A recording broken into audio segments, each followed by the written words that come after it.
Hello guys and welcome to the channel UFO to Know, and in today's video I wanted to talk about what in my opinion is the most fascinating modern day UFO story, and that is the case of Christopher Bledsoe Sr. I won't rehash his story so far, so for anyone who doesn't know it already, I highly recommend checking out Chris's interviews with Richard Dolan, and he's done also many other with other researchers. Also, his son Ryan Bledsoe is very open about things as well and is really quite insightful. So for today, I wanted to use the Chris Bledsoe story to see what's going on here in the context of channeled works, specifically the Law of One raw material and the Phyllis Schlemmer channelings of the Nine.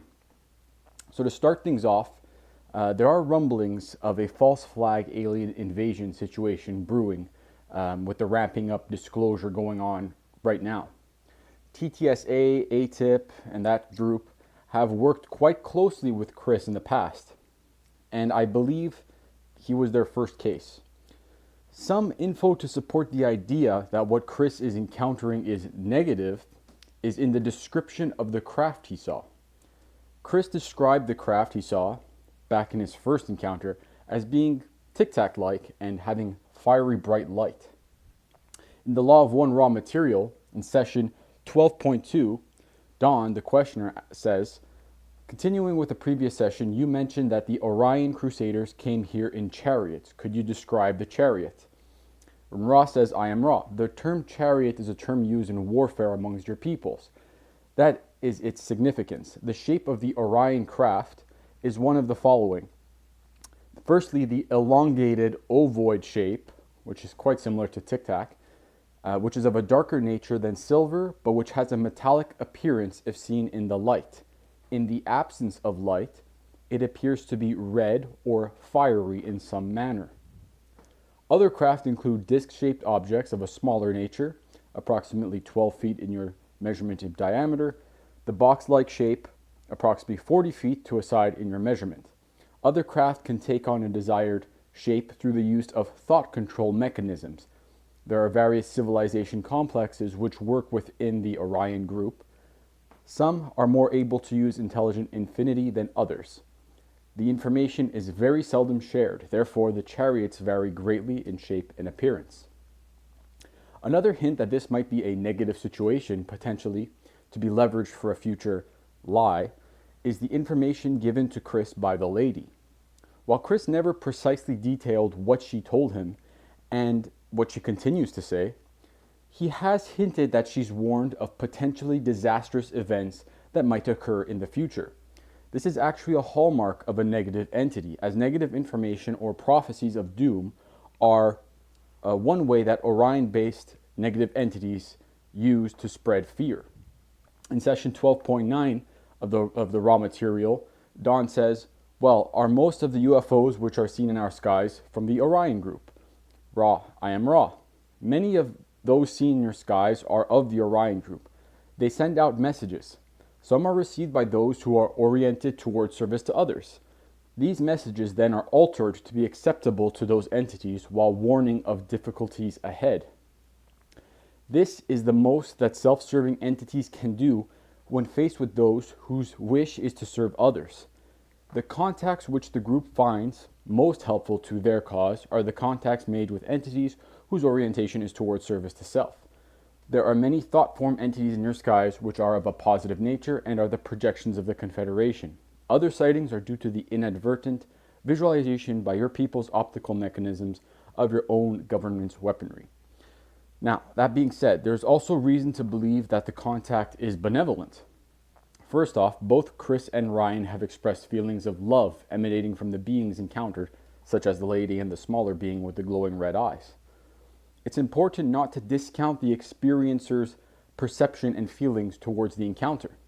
In session 53.17, then in general, I could say that if an individual has a close encounter with a UFO or any other type of experience that seems to be UFO related, he must look to the heart of the encounter and the effect upon him to determine whether it was Orion or Confederation contact. Is this correct? Ra, I am Ra. This is correct. If there is fear and doom, the contact was quite likely of a negative nature. If the result is hope, friendly feelings, and the awakening of a positive feeling of purposeful service to others, then the marks of Confederation contact are evident. Next, let's turn to the Phyllis Schlemmer channelings of the Nine. In it, the entity being channeled, known as Tom, says and describes one of the 24 guardian races entities named Altea. In the session, Gene Roddenberry, the creator of Star Trek, asks, "Can you describe one of the civilizations who have something like human shape, something as to their size and color and features and so on?" Tom: "Alteans have the tallness of you. The color of their eyes is a shade of blue, as that of your clear sky. They have a translucent appearance. They are very fair in their coloring. They are in erectness. When we say translucent, it is that their vibration is of translucence. Do you understand?" Gene: "No, I'm afraid I don't quite understand." Tom: "People upon planet Earth have many different sizes. Do you not? Those of Altea have one size.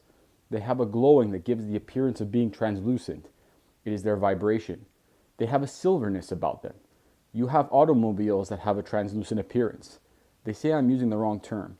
It is an iridescent appearance. Do they have hair on them?" Tom: "No."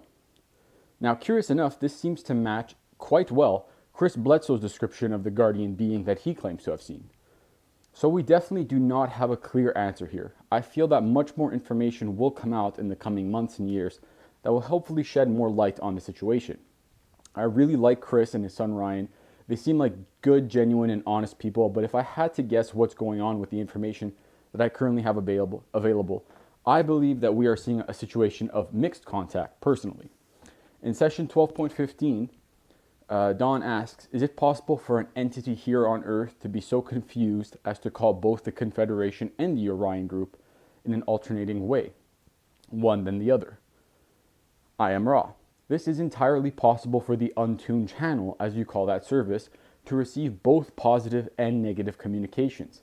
If the entity at the base of its confusion is oriented towards service to others, the entity will begin to receive messages of doom. If the entity at the base of the complex of beingness is oriented towards service to self, the Crusaders, who in this case do not find it necessary to lie, will simply begin to give the philosophy they are here to give.